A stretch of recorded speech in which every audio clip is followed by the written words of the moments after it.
اچھا، اب ہم یہاں پہ یہ دیکھتے ہیں کسی کا مذاق اڑانا، تمسخر کرنا، ایک ہوتا مزاح ہا کے ساتھ، آپ صلی اللہ علیہ وسلم بھی مزاح فرمایا کرتے تھے اپنے صحابہ کے ساتھ، اور ایک ہوتا ہے مذاق اڑانا جس میں کسی کی تحقیر کرنا، حقارت اس کی، جس کو چھوٹا کرنا، یہ بالکل کوئی اچھی عادت نہیں ہوتی. اور کیونکہ یہ آپ یہ دیکھ لیں کہ یہ کس کی عادت ہے؟ منافقین کی.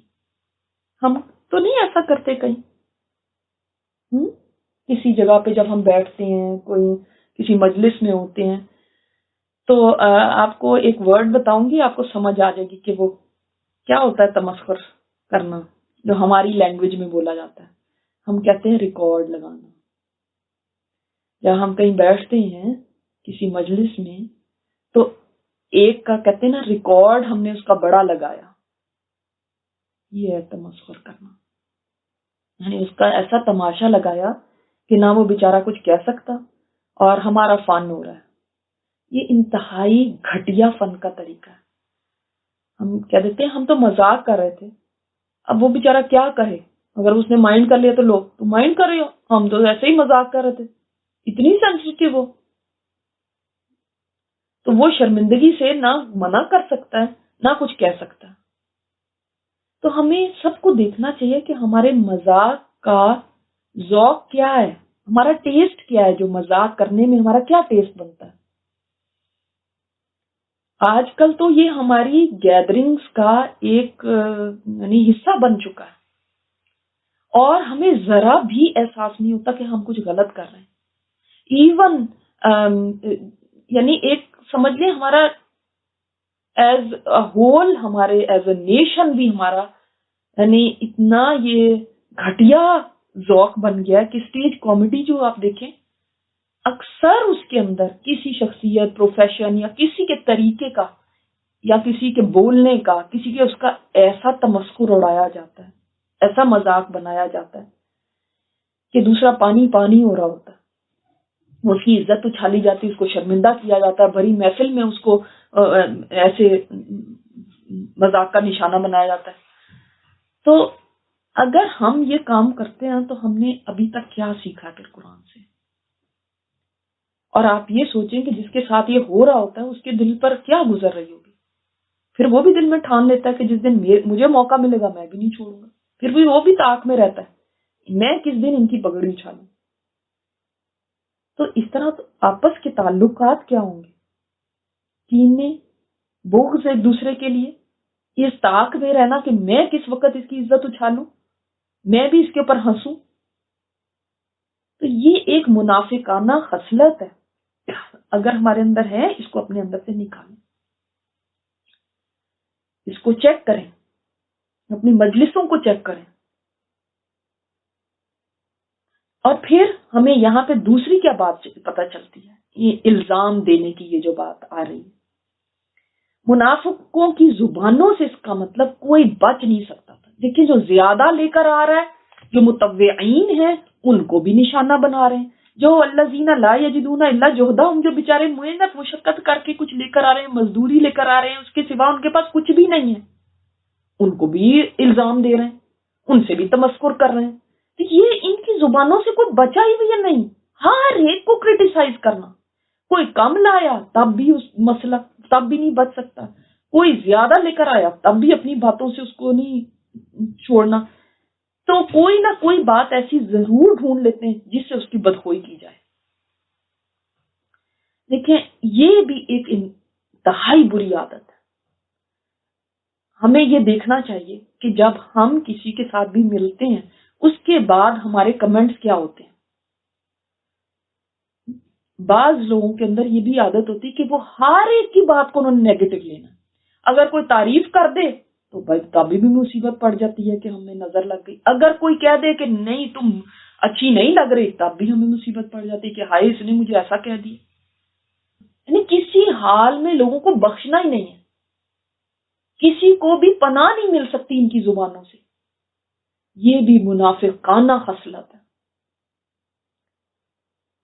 اور اگر دین کے معاملے میں یہ آ جائے، یہ تو میں آپ کو عام زندگی میں بتانا، دین کے معاملے میں اس طرح کی عادت آ جائے تو ورس ہے. دین کے کسی حکم پہ، اللہ کے کسی حکم پہ کوئی عمل کر رہا ہے اور وہ آپ کے تانوں کا، آپ کی زبان کے تیروں کا اگر وہ نشانہ بن رہا ہے، آپ کے مذاق کا نشانہ بن رہا ہے، تو سمجھ جائیں کہ ایک منافقانہ خصلت میرے اندر موجود ہے، کیونکہ مومن تو نہیں یہ کر سکتا۔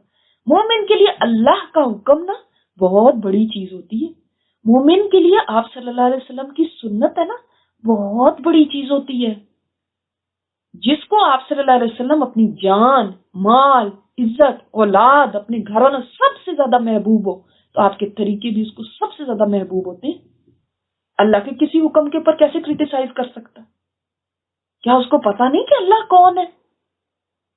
تو ایمان والا تو کبھی نہیں ایسے کر سکتا، یہ سوائے ایک منافق کے اور کوئی نہیں کر سکتا۔ تو ہمیں اتنا کیئرفل رہنا چاہیے کہ کہیں ہم بھی تو اس کیریکٹر کے مالک نہیں ہیں۔ اب ہم اپنے آپ کو ایمان والے کیا کیا کہ خوش ہوتے رہے ہر وقت، اور اس کی جو خوشخبریاں سن کے بس یہ تو میرے لیے ہی ساری، لیکن ہم اپنے کیریکٹر تو دیکھیں۔ یاد رکھیں، جس چیز کی وجہ سے سب سے زیادہ لوگ جہنم میں جھونکے جائیں گے، جانتے ہیں کون سی چیز ہے وہ؟ اس چیز کی وجہ سے سب سے زیادہ لوگ جہنم میں جائیں گے، اس زبان کی وجہ سے۔ اس زبان سے لوگوں کو محفوظ رکھیں، اس کی ضرر سے، اس کی تکلیف سے۔ اگر ہم کوئی نیکی کا کام نہیں کر سکتے تو یہ بھی ایک نیکی ہے کہ آپ لوگوں کو تکلیف دینے سے، اپنی زبان سے، اپنے ہاتھ سے، اپنے اعضاء سے تکلیف دینے سے محفوظ کر لیں، کہ لوگ آپ سے سیکیور رہیں، اپنے شر سے لوگوں کو محفوظ کر دیں، یہ بھی ایک نیکی ہے۔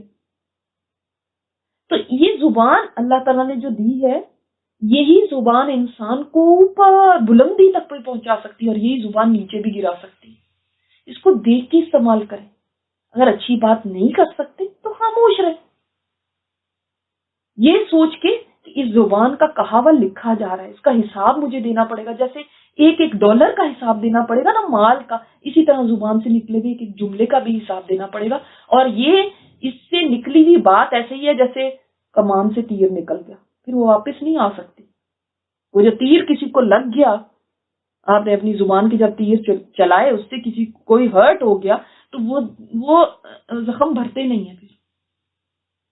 اس لیے اگر آپ کی زبان بہت زیادہ چلنے کی عادی ہے تو اس کو کنٹرول کر لیں، اور ایسے کاموں میں نہ اس کو چلائیں کہ جس کے اندر اس طرح کی چیز ہو کہ الزام دینا یا بےہودہ مذاق کرنا۔ اور ایسے لوگ جو ہوتے ہیں جو دوسروں کو ریکارڈ لگانے میں ذرا ماہر ہوتے ہیں نا، وہ اپنے آپ کو بڑی چیز سمجھتے کہ ہم تو محفلوں کی جان ہیں، اور ہم جس کی مرضی عزت اچھالیں، آج اس کی باری اور آج اس کی باری، اور اس کے پیچھے لگ گئے، اور پھر وہ پورا ٹائم اس کی جان نہیں چھوڑتے۔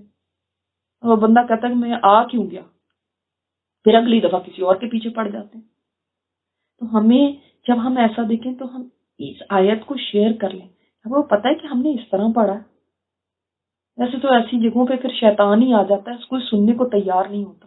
تو یہ جو منافقین تھے نا، یہ آپس میں اس طرح مل کے تو اس طرح ہنستے تھے، ان کے سامنے تھوڑی ایسے مل کے باتیں کر کر کے دیکھو ذرا اس کو، دیکھو ذرا یہ کیا لے کر آ گئے، دیکھو ذرا اس کو، اس طرح باتیں کرتے تھے۔ اللہ تعالیٰ ہمیں ایسی بد خصلتوں سے محفوظ رکھے، اور اگر ہمارے اندر ہیں اللہ تعالیٰ ہمیں نکالنے کی توفیق دے۔